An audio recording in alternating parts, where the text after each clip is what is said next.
नमस्कार। आज के इस ब्रेकडाउन में हम उस चीज पर बात करने वाले हैं जिसने इंटरनेट पर सच में तहलका मचा दिया है। जी हाँ, नमित मल्होत्रा की रामायण का बहुप्रतीक्षित ट्रेलर।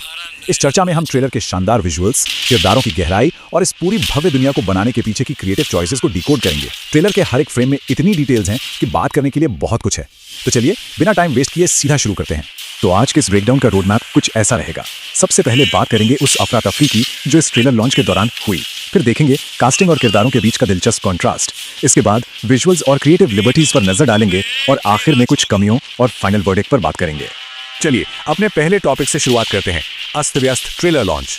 सच कहें तो इस ट्रेलर का इंतजार जितना बड़ा था, इसका रोल आउट उतना ही मैसी रहा। अब होता क्या है कि जब एक फिजिकल इवेंट और सोशल मीडिया अपलोड दोनों को बिल्कुल एक साथ करने की कोशिश की जाती है तो अक्सर चीजें कंट्रोल से बाहर हो जाती हैं। और यहां भी ऐसा ही हुआ। भयंकर लीक्स हो गए, हालत इतनी खराब हो गई कि मेकर्स को सिर्फ डैमेज कंट्रोल करने और इंटरनेट से इन लीक्स को हटाने के लिए एक पूरी की पूरी पीआर एजेंसी हायर करनी पड़ी। मतलब इस पूरी गड़बड़ी को साफ करने में काफी पैसा और एनर्जी लगानी पड़ी। अगर इस अस्त व्यस्त पीआर स्ट्रैटेजी को देखें तो भारत के दिग्गज डायरेक्टर एस राजामौली की याद आ जाती है।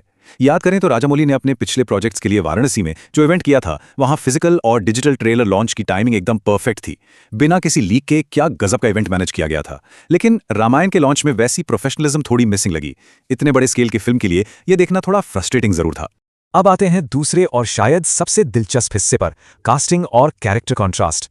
ट्रेलर देखने के बाद कई लोगों की शिकायत थी कि रणबीर कपूर के रूप में श्रीराम का किरदार बहुत ठंडा या शांत लग रहा है।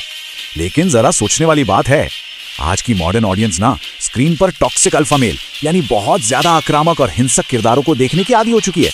जबकि श्रीराम का चरित्र मूल रूप से ही अत्यंत शांत, गरिमापूर्ण और मर्यादा से भरा हुआ है। रणबीर को बिल्कुल वैसा ही दिखाया गया है जैसे इस किरदार की असल मांग है। ये एक बहुत ही सोच समझ कर लिया गया एकदम सटीक फैसला है। अगर आज की पॉप कल्चर पर नजर डालें, कबीर सिंह, एनिमल, केजीएफ के यश, मार्को, द बॉयज का होमलैंडर या फिर पुष्पा, ये सभी वो कैरेक्टर्स हैं जो मारधाड़, एग्रेशन और एंटी हीरो खूबियों से भरे हुए हैं। दर्शकों को आजकल ये हाइपर एग्रेसिव किरदार पसंद आने लगे हैं। इसीलिए जब अचानक से स्क्रीन पर एक बिल्कुल ठहराव वाला शांत किरदार आता है तो वो शायद तुरंत अपील ना करे। लेकिन श्रीराम के रूप में रणबीर का जो डिग्निफाइड रूप है वो कहानी की आत्मा के लिए एकदम परफेक्ट है ना।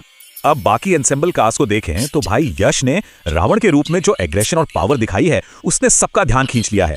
क्रिटिक्स का तो यहां तक मानना है कि रामानंद सागर की क्लासिक रामायण के बाद से अब तक का सबसे बेहतरीन रावण यश ही साबित होने वाले हैं। इसके अलावा शूरपणखा के रूप में रकुलप्रीत सिंह, विद्युत जिह्वा के रोल में विवेक ओबेरॉय और कुंभकर्ण, केकेसी, मंथरा, राजा दशरथ और मारी जैसे किरदारों की झलक भी कमाल की है। कुल मिलाकर कास्टिंग पूरी तरह से सॉलिड लग रही है। आगे बढ़ते हैं हमारे तीसरे सेक्शन की तरफ, विजुअल्स और क्रिएटिव लिबर्टीज। चलिए देखते हैं कि इस भव्य दुनिया को कैसे तैयार किया गया है। ट्रेलर में रावण की विजय गाथा को जिस विजुअल स्केल पर दिखाया गया है वो सच में रोंगटे खड़े कर देता है। वो सीक्वेंस देखने लायक है जहां रावण एक जोरदार लात मारकर एक विशाल और भव्य द्वार को तोड़ता है। उसके बाद अपने ही भाई कुबेर की सफेद, नीली और सुनहरी रंग की भव्य नगरी को जीतना और फिर उसी महल की बालकनी में खड़े होकर खुद को राजा घोषित करना, ये सब दिखाता है कि मेकर्स ने प्रेजेंटेशन का स्केल कितना ग्रैंड रखा है। और हिमालय की बर्फीली वादियों में जो युद्ध का सीक्वेंस है ना, वो तो बस देखते ही बनता है। असल में ये इंद्र के सिंहासन को छीनने की लड़ाई है। इस सीन में सफेद हाथी यानी ऐरावत का जो डिजाइन दिखाया गया है वो विजुअली बहुत ही स्टनिंग है। ये फ्रेम साफ बताता है कि प्राचीन कथाओं के साथ मॉडर्न वीएफएक्स का इस्तेमाल करके एक कैसा जादुई फैंटेसी वर्ल्ड तैयार किया जा रहा है। इस ट्रेलर की एक और बहुत इंप्रेसिव बात है मेकर्स का ऑडियंस फीडबैक को गंभीरता से लेना। अगर याद हो तो पिछले टीजर के बाद राक्षसों के लुक पर काफी बातें हुई थी। अब इस ट्रेलर में उनके डिजाइन में काफी सुधार किया गया है। उनकी स्किन टोन को ज्यादा इंसानी रंग दिया गया है और उनके माथे पर सफेद और लाल रंग के टीके बहुत ही डिस्टिंक्ट लग रहे हैं। ये बदलाव दिखाता है कि कैसे क्रिएटर्स को इस दुनिया में और भी ज्यादा ग्राउंडेड और ऑर्गेनिक बनाने की सफल कोशिश की गई है। इसके अलावा भी ट्रेलर में कई क्रिएटिव लिबर्टीज और स्टैंड आउट मोमेंट्स हैं, जैसे मिथिला में श्रीराम का शिव धनुष उठाना या फिर शूर्पणखा की वो शानदार एंट्री जहां उसके रथ को सफेद शेरों जैसे क्रीचर्स खींच रहे हैं। रावण और विद्युत जिह्वा का फाइट सीक्वेंस भी गजब का है। लेकिन जिस सीन ने सच में एक्साइटमेंट बढ़ा दी है वो है जटायु और रावण के बीच का हवा में होने वाला एपिक युद्ध। ये लड़ाई यकीनन इस फिल्म का सबसे बड़ा विजुअल हाईलाइट होने वाली है। चलिए अब आते हैं अपने आखिरी सेक्शन पे, क्रिटिक्स और फाइनल वर्डिक्ट। इसमें हम कुछ कमियों और ट्रेलर के फाइनल रिवील को डिस्कस करेंगे। अब देखिए, कोई भी चीज एकदम परफेक्ट तो नहीं होती। फिल्म का ओवरऑल प्रेजेंटेशन भले ही शानदार है, लेकिन एक विशिष्ट शॉट है जहां रावण दौड़ते हुए कुबेर के सैनिकों की ओर जा रहा है। ईमानदारी से कहें तो इसका विजुअल इफेक्ट थोड़ा ऑकवर्ड लगता है। फिल्म के रिलीज होने से पहले मेकर्स को निश्चित रूप से इस वीएफएक्स शॉट पर काम करने और इसे फिक्स करने की जरूरत है ताकि सिनेमा घरों का एक्सपीरियंस एकदम फ्लॉलेस रहे।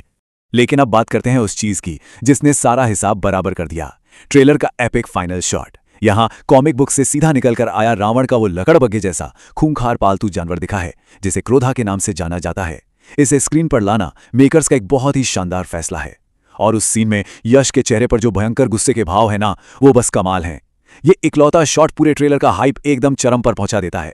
तो इस ब्रेकडाउन को हम एक बड़े सवाल के साथ खत्म करते हैं। ये भव्य फिल्म इस दिवाली पर रिलीज होने वाली है, लेकिन एग्जैक्ट डेट क्या है ये अभी भी एक मिस्ट्री बनी हुई है। बड़ा सवाल ये है कि क्या दुनिया सच में इस सिनेमाई चमत्कार का अनुभव करने के लिए तैयार है। उम्मीद है कि इस चर्चा से कई नई और दिलचस्प बातें पता चली होंगी। इस शानदार सफर में साथ जुड़ने के लिए बहुत बहुत धन्यवाद।